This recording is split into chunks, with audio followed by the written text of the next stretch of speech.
Mary L. Davenport, MD, OBGYN in private practice. She is president of the American Association of Pro-Life OBGYNs and medical director of Magnificent Maternal Health Project in Nigeria. About population control. So first let's talk about overpopulation, whether it's really a reality or whether it's a myth. For centuries, there have been people that have been speaking doom and gloom about overpopulation. Thomas Malthus was someone who, in the 18th century, started writing about this. And he said the power of population is so superior to the power of the earth to produce subsistence for man that premature death must in some shape or other visit the human race. And he believed that population would outpace agricultural production. But as has happened time and again, he did not anticipate the Industrial Revolution and that technology would solve this problem in the 18th century. Same thing happened in the 1970s. The population bomb. Paul Ehrlich, still a professor at Stanford, still has his reputation and his professorship, but he again wrote another doom and gloom book. The battle to feed humanity is over, he said, and he predicted that by the year 2000 there would be vast loss of resources, that people would be starving, that nothing could be done to prevent this crash. And again, he was proven wrong again. But people still seem willing to believe this again and again. And a lot of our policy and public policy, especially having to do with fertility control, is predicated on this assumption that the population growth rate is at a very dangerous level. And even though this isn't true, it still drives a lot of public policy. Worldwide, now 83 countries and territories are below replacement rate, and if the medium variant, and I'll explain that in a minute, fertility assumption proves true, 56 nations will have negative population growth by 2050. Now, actually, things adjusted just slightly from the 2003 revision to the 2010, where there were slight increases in fertility in a couple nations, so that the current prediction is 80 countries are now below replacement rate. Some just barely crept up to the replacement level. So the replacement level is if every woman has an average of 2.1 children, that will replace the current population. And so I would really encourage all of you to go on the website of the United Nations to population predictions. It's pretty easy to find, and there's a huge database, and you can play with all kinds of things and create graphs of your own, of regions, of areas, and just see what's happening. But they make several different predictions, and one is, for example, the constant fertility rate, high fertility variant, and low fertility variant. And so we can see all of these projected out to 2100. And guess which one has been true, even though they'll often cite the medium fertility variant. Whenever anybody is making a prediction, you have to ask what assumption it's based on. It's the low fertility variant. And in fact, it's all the true population has always been beneath the low fertility variant. Here is the population rate of change, and we see that even faster, this change is even faster than the population, and it's been declining dramatically. If we're concerned about immigration, people coming from other countries, I don't think we need to worry about it. If we're talking about South America and Mexico, the population policy has been so aggressive that they're coming down very quickly to, I think they're just about at replacement rate. South America, which we think of as having very fertile countries, is currently at replacement rate. And of course, there's many countries in Europe, I'll discuss those later, that are below replacement. And so we see here a comparison between developed countries, less developed countries, and the least developed countries, and it is true that the least developed countries do have the highest fertility rate.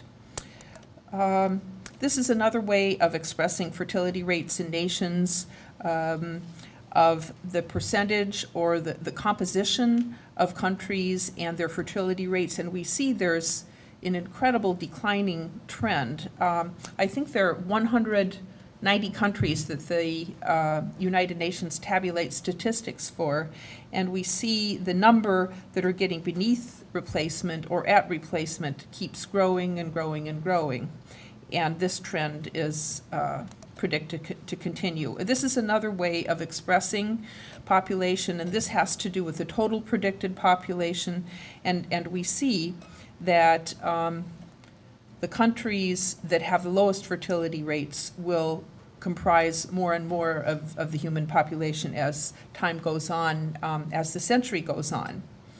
And regions, Europe, way down at the bottom, and we see that Africa, which is the target of the population people, I'll show you some maps, and that's where they're concentrating a lot of attention right now, has still the highest fertility rate. Take a look at this map. Sort of the aqua countries, like the US, the light blue countries have about replacement rate, but there are vast parts of the world, you might be surprised at some of them, like Brazil, that are already at beneath replacement rate. The Soviet Union, large parts of Europe, Australia, are countries ultimately, if these trends continue, they will die. It will take a while, but they're not replacing who's being born. But the countries with the high fertility rates are mostly concentrated in Africa, and especially sub-Saharan Africa. And I'm going to go into later some of the programs that are directed at these countries. So let's take a look at Europe. Greece, Spain, Italy, some of the Catholic countries of Europe have really low fertility rates, 1.3, 1.29, and this has happened in a very, very short period of time. Where we see in Italy, it used to be 2.41. Now, well, as of 2004, it was 1.33, and it might even be lower now. Same thing is true with other developed countries. Japan, Korea are down at 1.21 now. Really, really low, not even close to replacement. One way of looking at population is population pyramids and the distribution of population. If we look on the right, we see Afghanistan, a typical less developed country. So there are a lot of youths and very young people and babies compared to old people, where there's a very thick base of the pyramid. But then if we look at Japan, and the US is increasingly looking like this, the bottom of the pyramid is small, and there is increasing aging of the population and fewer younger people that will support the older people. And so this is a problem. This is one of our problems with Social Security, our baby boomer generation having aborted a third of our children that are no longer around to support us. And it causes other economic dislocations too. One of the reasons for Japan's decline after the 1970s is traced to its very, very low rate of increase in population. Other things affecting population are HIV. Some of the older statistics from the United Nations in 2003 had a lot of predictions about what would happen with HIV and how that would decimate Africa. But actually, some of the programs that have been put into place have improved the health of the region sufficiently that it's a very serious problem, but it's not quite as bad a disaster. Another thing that we don't see in the UN graphs that I'd like to see is gendercide and sex selection and female infanticide, abortion of female fetuses, and the distortions that produces in the populations. You can see it in a graph like that, actually, that separates out males and females. And in some regions of the world, it's really, really pronounced. But these are some examples of population pyramids from 1950 at the top left, and what we're expecting in 2100 with a much straighter population pyramid that really isn't a pyramid form, but really kind of goes straight up. So why is the population growth rate declining? probably the biggest factors have to do with lifestyle, urbanization, lack of need of children to perform agricultural labor, decreased family support for children and the elderly, and also, especially in the developed countries, postponement of family formation, late marriage, and contraception and abortion. The role of women in employment cannot be underestimated. Economics, the cost of educating kids, and there's also been quite a bit of increase in involuntary fertility, and I'm going to go over some of the causes of this. First of all, we see here the age at first marriage has gone up. That really cuts way down on the birth rate. So there are a lot of women, of course, worried about fertility, and this has to do with postponing marriage and seeking childbearing at a later age. And women are in denial about this. They just, I think they've been told this, but they don't want to believe this. But the ASRM is the American Society for Reproductive Medicine. These are the fertility doctors, the guys that do IVF, and they decided they would, for the public's benefit, put these ads out. And so they were put in the New York subways and places like that, and they informed women that the older you get, the harder it is to get pregnant. And this infuriated women. This infuriated people. There were so many complaints about this, they had to take these ads down. Just people didn't want to hear that. But it's really, really true. If we look at involuntary infertility and its rate, there's maybe 1 in 10 couples, or 1 in 7 couples actually in the 30s, but 1 in 10 all over that have that problem. And if we get to 35 and 40, it's quite a few more, or a much higher percentage of couples.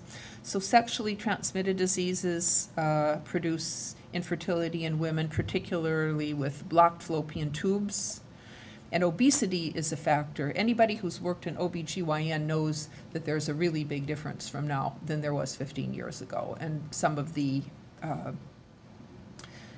adjustments we've had to make due to just the increasing number of overweight people. They got mad at this ad in the New York subways too, and they had to take this one down. It wasn't very popular, even though it's true. But this is a huge factor in our health. If we look at obesity in the U.S. and what's happened between 1990 and 2000 and beyond, that's an enormous factor. Although these things may not be as major as lifestyle and postponement of marriage, they still factor in. And then finally, male infertility. This environmental chemicals have very bad effects, and significantly in men, there's things called xenoestrogens that mimic estrogens, but they produce a significant decline in semen quality, along as as well as having other reproductive effects. And there's a very good book on this in animals. It's called Our Stolen Future, but some of these substances transfer into humans. And so there's actually been some conferences on this at UC San Francisco, and the Vallombrosa consensus statement went over some of this data. They confirmed there really is a worldwide increase in infertility. And there are certain problems that really, really are increasing. And so some of our plastics, things in cosmetics, especially pesticides for male fertility and petrochemicals are especially culprits. And these have been studied in some very good reviews, by Harvard researchers. And it's not just crazy. It's not alternative science or flaky.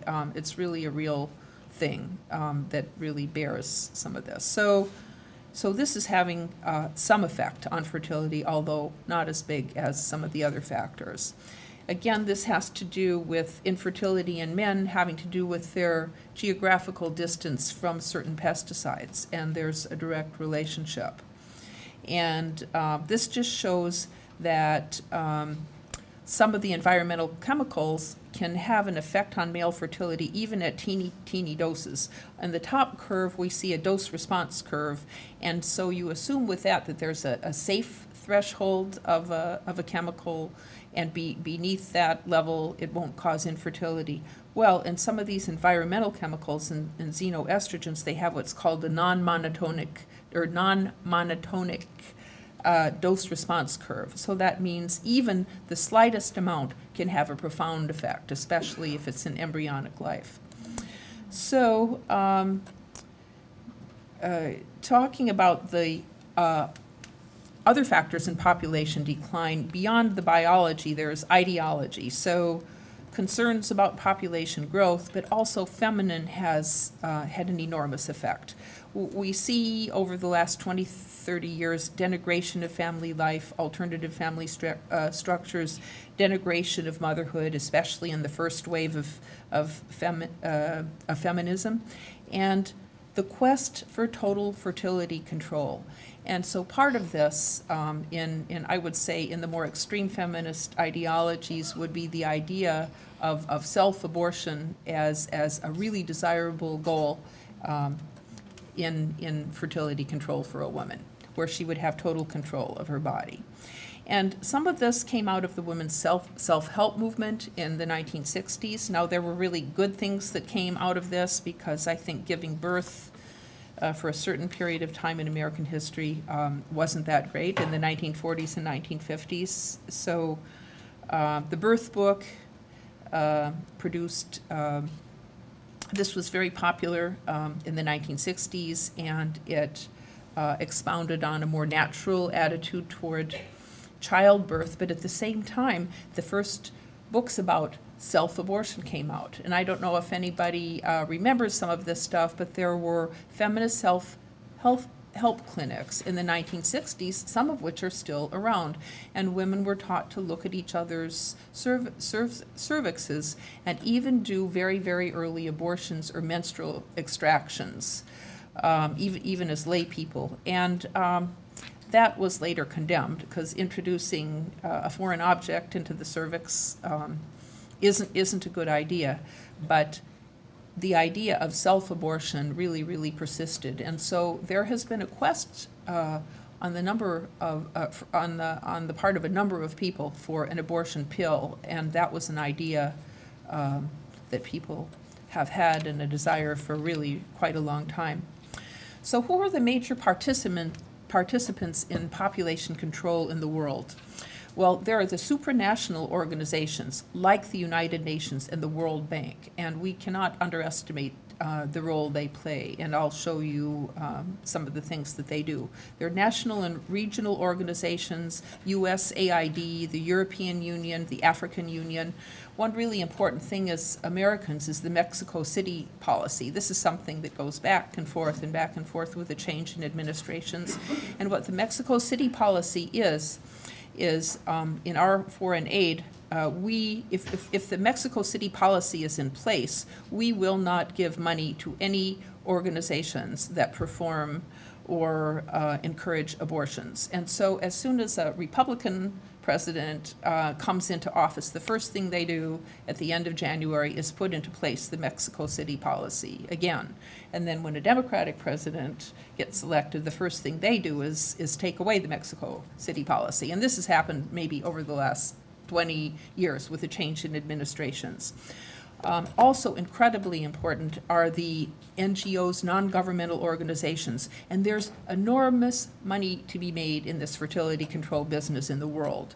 There's huge government money, private money, foundation money, and so some of these organizations that you may not have heard of, but if you look at them on the internet, it'll kind of blow you away. Gynuity, IPUS, IBIS, Engender, IPPH, the Bixby Center at UCSF is a big one, Population Council, Family Life International.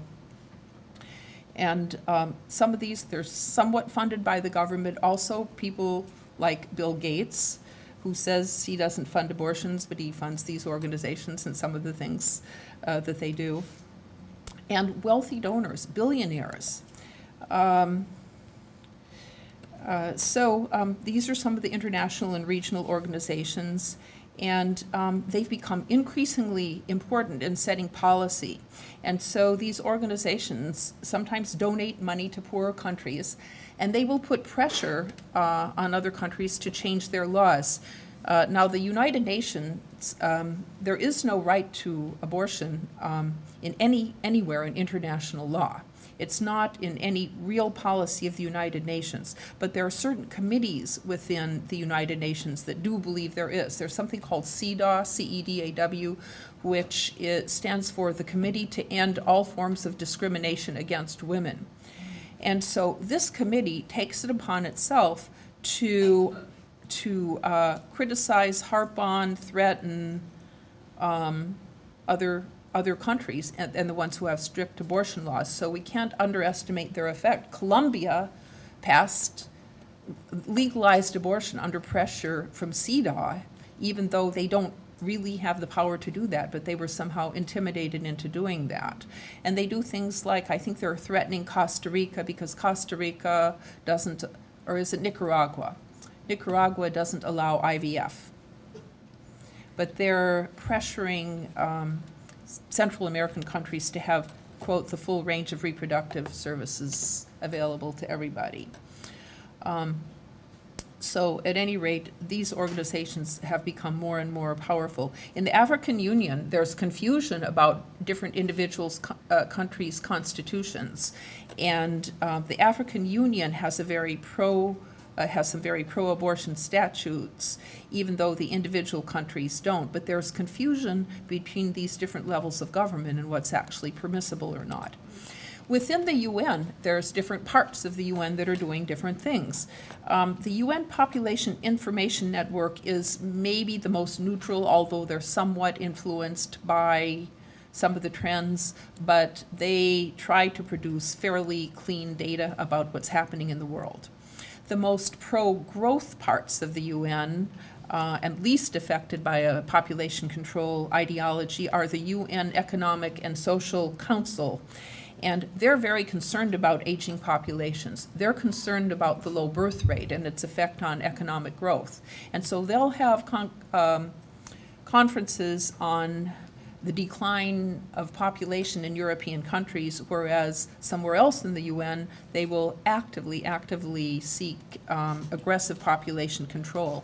And the most powerful arm of the UN that does this is the UNFPA, the UN Population Fund, which is a very, very activist organization. Let's see, we've talked about the Mexico City policy already, and we've mentioned some of the names of these NGOs. This is just an example of some of them, and their ads on the internet. Pathfinder International works to improve the reproductive health of adolescents, women, etc., throughout the developing world. Guynuity has come into existence, and their main goal is to have cheap, easy, do-it-yourself abortion and spread it all over the world. Because cheap, easy abortion is the hallmark of the population control agenda. And what they mean, high-quality services, and that these reproductive health services are offered in a way that recognizes the dignity and autonomy of each individual. It means do it yourself so you don't have to submit to a patriarchal healthcare system. That's what the code word, autonomy for that. The Population Council is one of the older organizations. They're very important. They funded the development of medical abortion in the U.S. And obtained the license for RU-486 because there wasn't a single drug company that wanted to touch it in the U.S., but they were willing to do that. And they fund simplified methods of abortion. This is a really interesting organization. IBIS, the founder is now deceased. She died of breast cancer, but she created a whole bunch of different articles that were really ideological articles, but you find them in medical journals like the Guttmacher Journal, population journals, contraceptive technology. She created the idea that medical abortion should be called medication abortion because that was more benign. Surgical abortion should be called aspiration abortion so it wouldn't be so scary. She invented some of the ideas that women didn't really need to be supervised when they were doing a medical abortion and could do some of those things at home. IPIS is another one. They invent these manual vacuum aspirators where you don't need electricity, but you can suck out the contents of the uterus, and so that's the main thing they do. And gender health is another one. JPAGO out of Johns Hopkins. And so despite the fact that overpopulation is a myth, this is just a major goal of the billionaires that somehow seem really bent on contributing vast parts of their fortune to population control. We see that George Soros, Bill Gates, Warren Buffett, Ted Turner, Michael Bloomberg, David Rockefeller, and Oprah Winfrey met together to discuss the world's problems. And guess what they thought the biggest problem that faced the world was? Overpopulation. Overpopulation. So, and this, this isn't in a pro-life journal. This is in the Times of London. We didn't hear this here in the U.S., but the Times of London printed what was happening. Let's talk a little bit more about the UN and UN policies and how they relate to this. There's the Universal Declaration of Human Rights. Everyone has the right to life, liberty, and the security of the person. Motherhood and childhood are entitled to special care and assistance and protection, and also family formation. And this is in the UN Declaration of Human Rights. The family is the natural and fundamental group of society and entitled to protection by the society and the state. So these are the things that are really embedded in the UN. And so policies to promote some of the goals were pronounced sort of in the 1990s. They're called the Millennium Development Goals, and they're very laudable. Eradicate extreme poverty and hunger, having to do with education, gender equality, child mortality, combating HIV, the environment, etc. But what we're concerned most about is what's called MDG5, improving maternal health, and what goes on in the name of this in the world. And so in 1987, the Global Safe Motherhood Initiative was launched. But what happened in the early 2000s is that the Safe Motherhood Initiative was merged with the UN population control initiatives. And so the feminists disagreed with the safe motherhood concept. In fact, some of them didn't even like the idea of motherhood much at all. And so they did have agreement on reducing maternal mortality, but they sort of changed the concept of how they were going to do that. And so rather than safe motherhood, they started using the word reproductive health. And so about 2005, MDG5 goal shifted away from decreasing maternal mortality, and they substituted the goal of increasing the access to reproductive health. And there was an emphasis that shifted to unsafe abortion, and unsafe abortion means illegal abortion. Although we're going to see later that abortion, if it's in a country that doesn't have good medical care, it's not safe. And it doesn't matter whether it's legal or not. And there was finally the first Women Deliver. There's now these yearly Women Deliver conferences, and they invite often the wives of political leaders from all around the world, just stars in medicine, and it's all about promoting this reproductive health agenda. The first one in London marked the triumph of the feminist view over the safe motherhood people. And so let's look at where maternal mortality is high, and how would we go about trying to achieve MDG5. We see, again, it's in those same countries that have the high population growth rates, sub-Saharan Africa. And let's look at the world abortion laws. Most of the world has pretty strict abortion laws, or has until recently. South America has pretty strict laws. Africa is very pro-life. People love children in Africa. They don't want to have liberal abortion laws there. So unlike the US, Europe, the Soviet Union, Russia, quite a bit of the world, as we see in the orange, has strict abortion laws. There are many, many countries that restrict all abortions, or only allow abortion to protect the life of the mother. But we talked about the Women Deliver Conference and what they did, and one of the ways they do this is they use invented statistics on maternal mortality to promote their agenda. And So the thing is, it contradicts the consensus of the medical community putting in place these policies, because most doctors think that to help maternal mortality, you need skilled birth attendants and emergency obstetrical care. And the thing is, these concepts have diverted a lot of the funds that should have gone to this stuff to population control things. And the commonly used figure of 500,000 to 600,000 maternal deaths is not really substantiated, and we don't have a very good idea. So Mark Twain said there are three kinds of lies: lies, damned lies, and statistics. And one of the ways that lies are used are when we're talking about maternal mortality. So there's the maternal mortality ratio, which is really what we want to be concerned about. And so this is how many maternal deaths there are per 100,000 live births. But then there's the maternal mortality rate, and that's maternal deaths per 100,000 reproductive age women.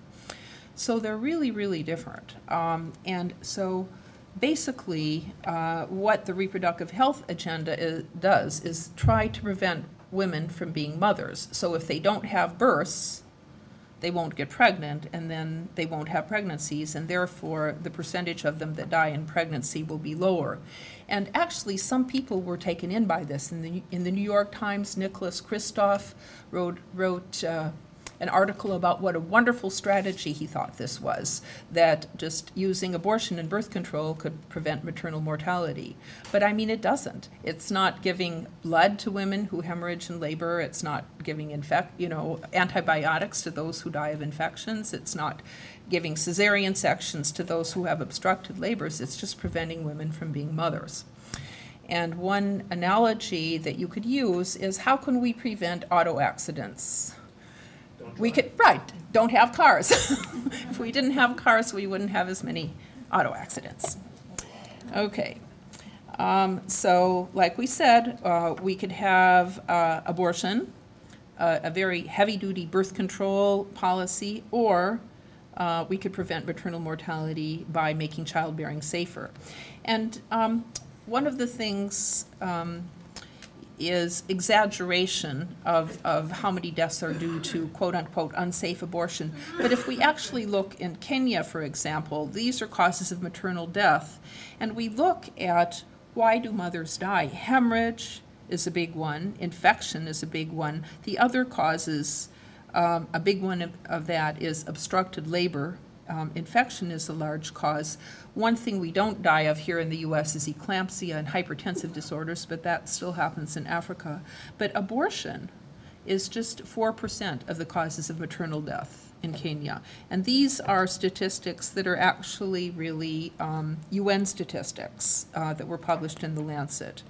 And the other thing about when you see abortion as a percentage, it isn't all induced abortion. Miscarriage, spontaneous abortion, and induced abortion are lumped together. And some of this is a little hard to get at because abortion is illegal in these countries and people don't admit to having abortions. But by the best statistics, when they talk about 4% of deaths, maternal deaths, are due to abortion, maybe 3/4 of these, or at least half of them, are due to miscarriages. And people die from infections with miscarriages, bleeding from miscarriages where they don't have the medical facilities to take care of these. So a portion of these are induced abortion, but way smaller than what you would think from listening to the reproductive health people. And so will better access to abortion reduce maternal mortality? That's the claim. But if we look at what's in place, actually, what has the best maternal mortality in the world? What country? Ireland. Ireland, the best in the world, and they have a no exception abortion policy. In South America, the best country is Chile, and they have the strictest abortion laws. Sri Lanka in South Asia, Mauritius in Africa, and legalization of abortion really doesn't have any impact on maternal mortality at all. It doesn't touch it because it's not dealing with the real problems. And so this abortion-first mortality has really, really undermined human rights or approach to human rights by this emphasis. And this is what they said at Women Deliver, that they said were obstacles to universal access to reproductive health. The presence of Protestant missionaries in Africa and the Catholic Church. Healthcare workers' right of conscience has been targeted as a real obstacle to reproductive health. The use of ultrasound in obstetrics. And then the last obstacle was the people themselves do not want abortion. That was an obstacle to the goal of Women Deliver. So, of course, a major centerpiece of how the reproductive agenda will be produced is medical abortion, and I have to go through this a little bit fast, but not surgical abortion, because that takes doctors, it's more expensive, so it's much cheaper to have the abortion pill. And the original one was RU-486, and when this was invented in 1990, this was thought to be really a panacea for women and for population control, and people were very, very excited about it.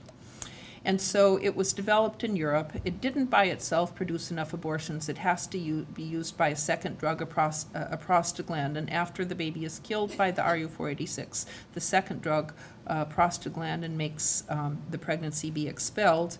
And it was promoted as a panacea. This is what one woman said: "We were thinking that it was a miracle, just a pill that could cause an abortion. The idea was so new. In a certain way, it felt like a dream." There was just this high level of excitement. So in Europe, when this was used in the 1990s, doctors supervised it. It was performed in dedicated abortion centers or in hospitals.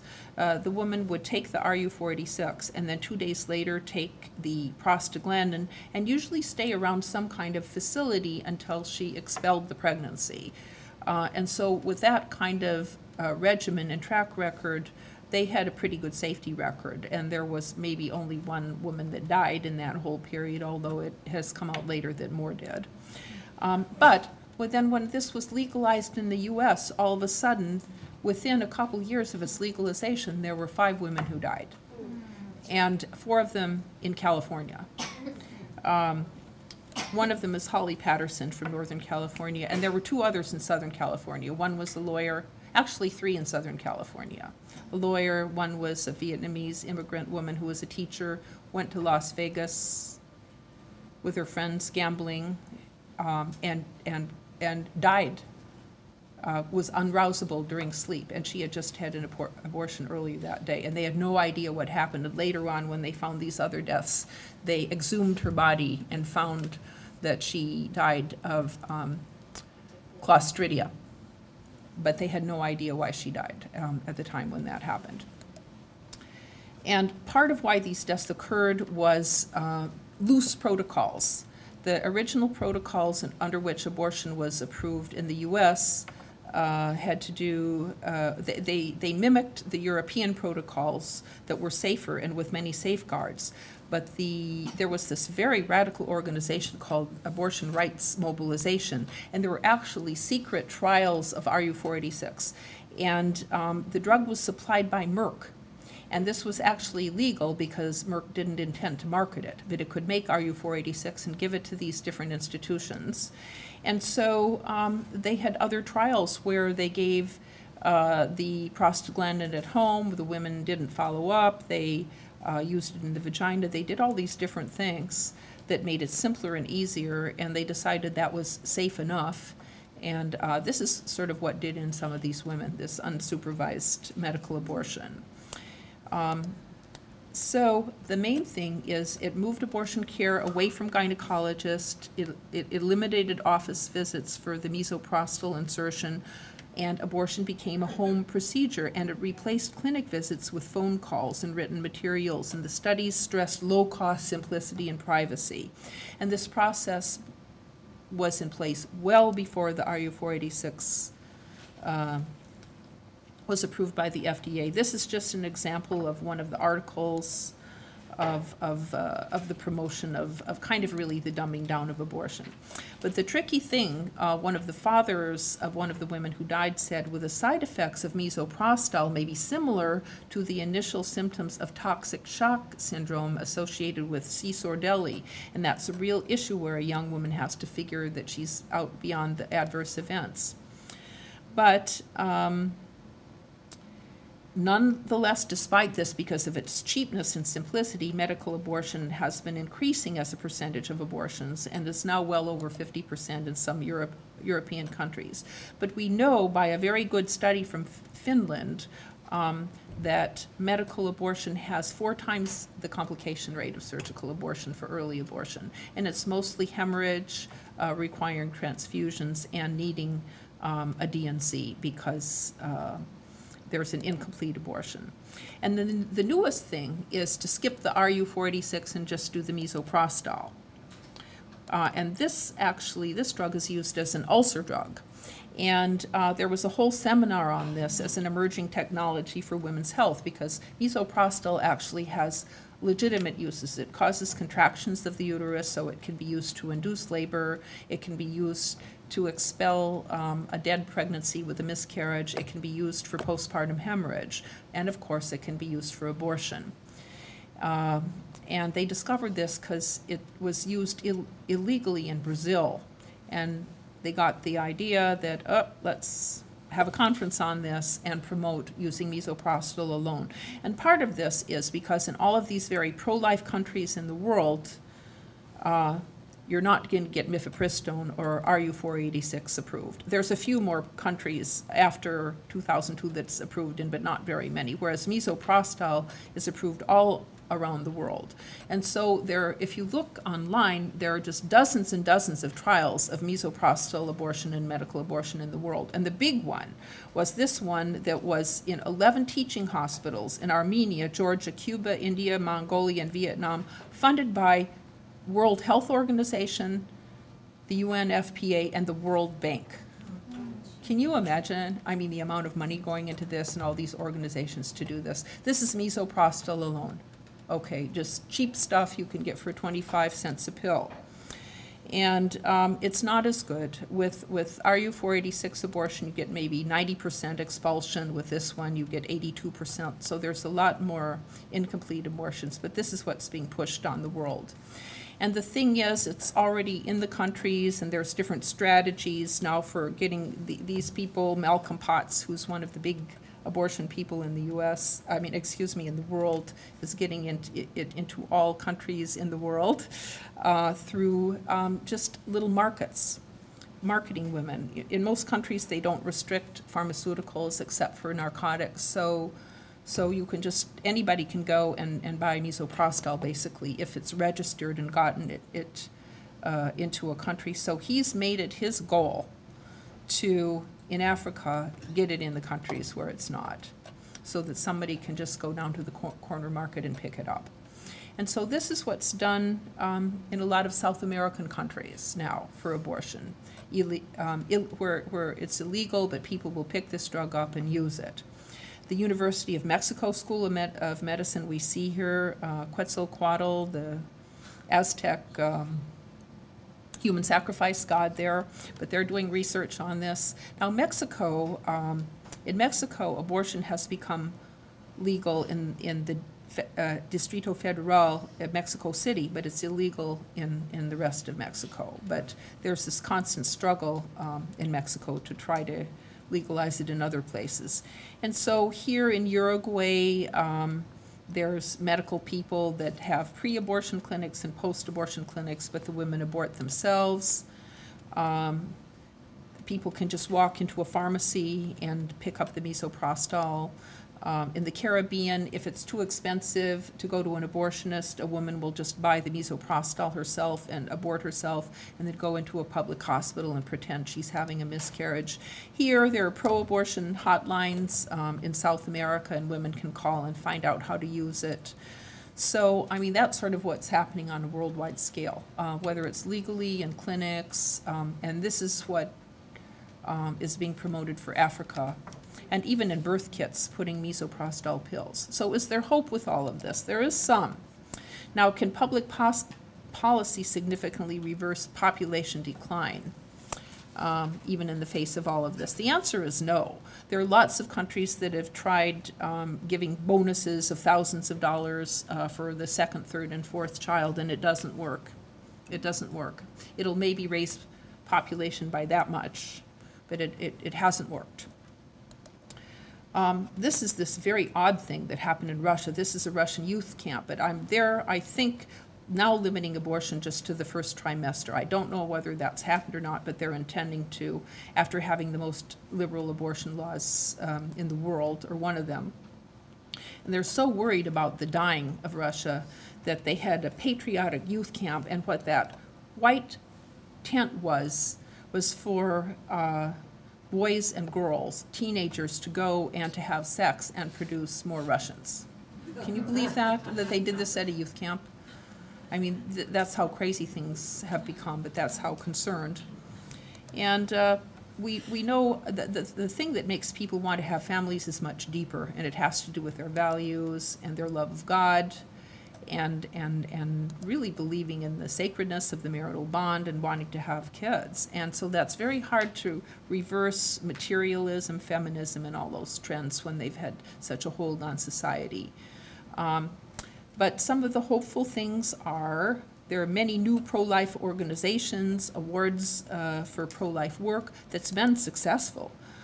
There's been incredible pro-life legislation passed, more in 2011 than any time in the near past, preventing fetal pain control laws that essentially prevent abortion after 20 weeks. They're all in the courts, but just amazing spate of legislation. For the first time, we see now in Gallup polls that more Americans say that they're pro-life than pro-abortion or pro-choice. And young people are way more pro-life than older people now. The culture is changing, so it's not a hopeless situation. There are many good organizations that are fighting the abortion agenda, and I refer you in your handout to some that you can look at. There's wonderful new media about this, like the film Demographic Winter. And in Korea, there's a wonderful new organization. After the Civil War in Korea, after the 1950s, they were very worried about population growth. At that time, they had maybe 5-6 children per woman, and they wanted to have economic development, so it became patriotic to have 2 kids or less. So abortion was illegal, but despite that, it was favored and a major source of income for OBGYNs. But out of 4,000 OBGYNs, after their demographic decline, which is really serious, a group of 680 Korean doctors stopped doing abortions. And this is their organization and their forgiveness ceremony. It's very touching. And they said, "We sold our soul for money." So what's also interesting is, by the way, they have the highest female suicide rate. And both Japan and Korea, with their high abortion rates, have very high female suicide rates. And some of the newer literature is showing a direct correlation. So I hope some more of this is publicized, especially in developing countries, so people know what's happening to them and what's coming at them, because they're really being targeted, and an enormous amount of resources are being poured into this kind of stuff. Okay.